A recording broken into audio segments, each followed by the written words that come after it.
Magandang umaga po mga minamahal kong kapatid. Sumigaw nga po ng salamat sa Diyos ang nakakapitong umaga na ng ating pagmimisa de Aguinaldo. Salamat sa Diyos, palakpakan po natin ang Panginoon. Patuloy po ang ating pong pagpapasalamat at patuloy po ang ating pagtitipon upang ihanda ang ating sarili sa nalalapit ng araw ng Kapaskuhan. 2 araw na lamang po, kapit, pakitingnan-tingnan ang mga katabi, kayang-kaya natin ito at harinawa po mas maging dahilan ang mga araw na ito. Bakit natin mamahalin ang Panginoon sa pamamagitan ng ating pong sama-samang pagsisimba. Sa araw pong ito ay ibinigay po sa atin ang dalawang babae para tingalain at bigyang inspirasyon tayo sa buhay na ito. Harinawa po na pakinggan po natin na sa unang pagbasa ang katauhan ni Ana. At obviously po sa ating mabuting balita, sa katauhan po ng ating mahal na ina na si Maria. Pawang naghahati po sila o parehas silang may karanasan. Si Maria at si Ana ay parehas na nabiyayaan ng isang anak.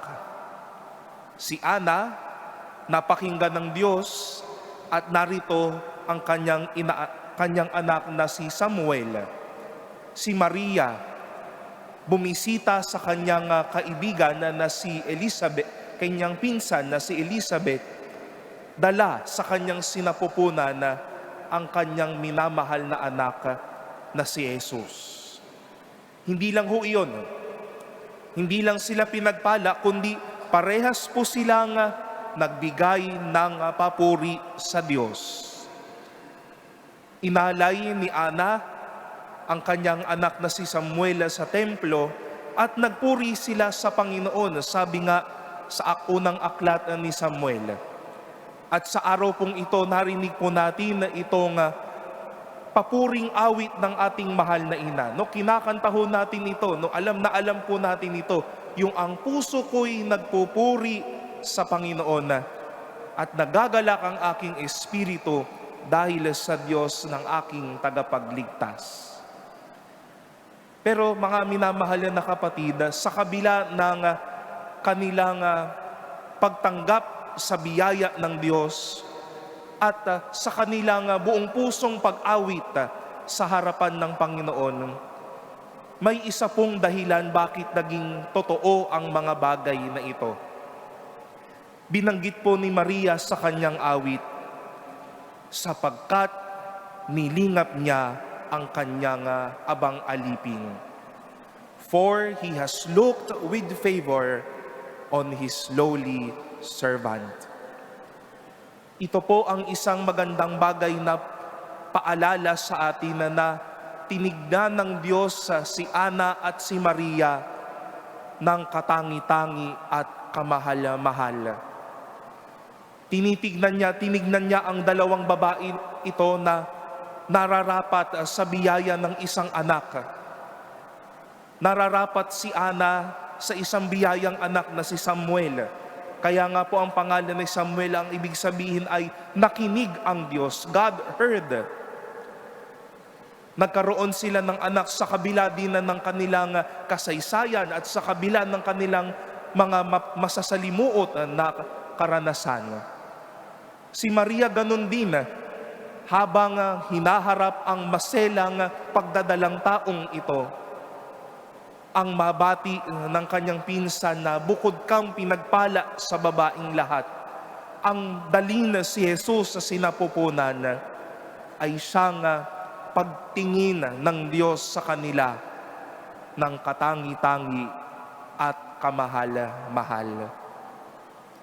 Ngayon ho ba mga minamahal na kapatid, tanong ko po sa inyo, maniniwala pa rin ho ba tayo pag sinabi ko ho ngayon na ikaw at ako ay tinitignan ng Diyos ng katangi-tangi at kamahal-mahal.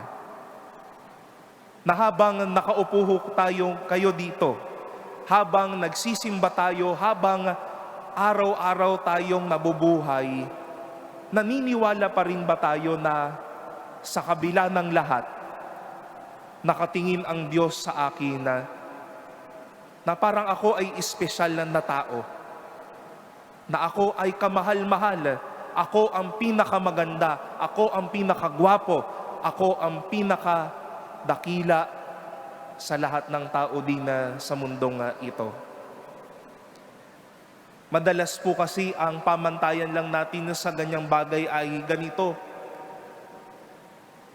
Kapag ako ay buenas lamang, ayan, tinitingnan ng Diyos ako ng katangi-tangi at kamahal-mahal.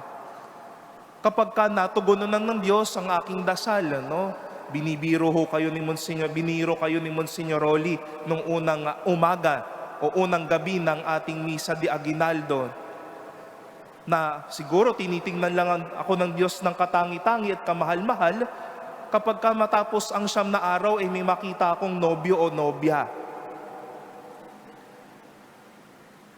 Malalaman ko lang na tinitingnan ng Diyos ako ng kaaya-aya at kamahal-mahal kapag nasa akin na yung mga aking pinanalangin, inasam, mga pinangarap, at marahil totoo nga po ang mga bagay na iyon.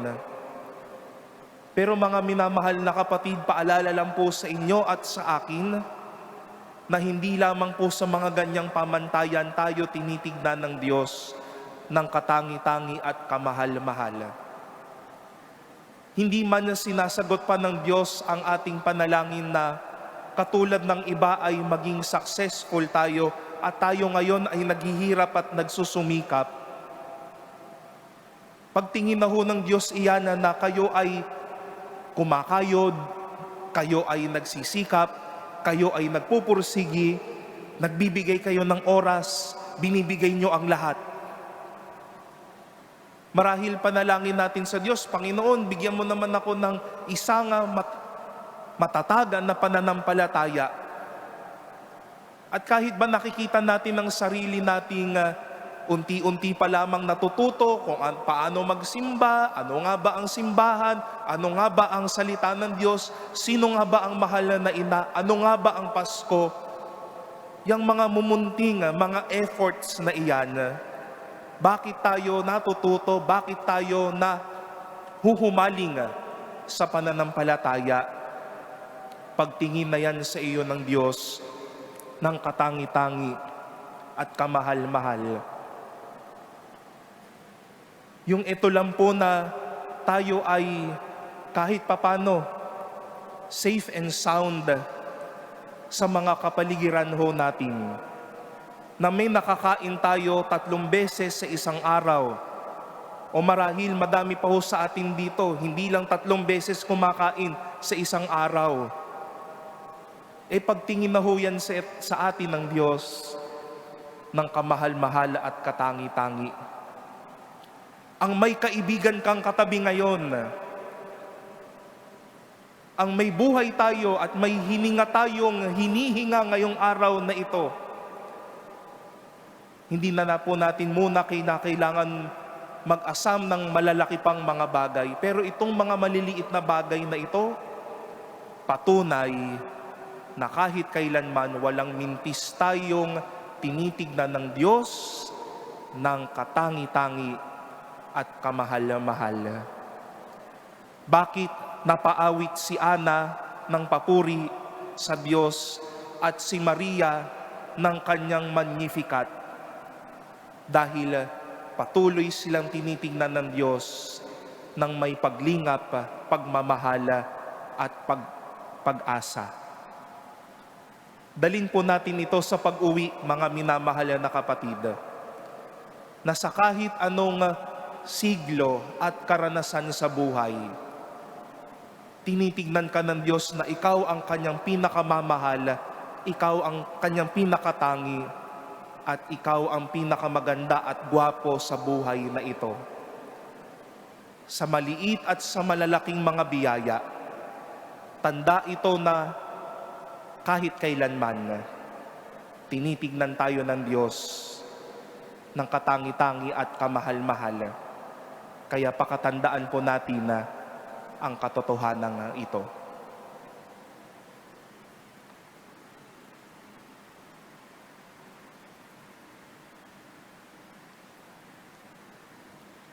Magsitayo ang lahat.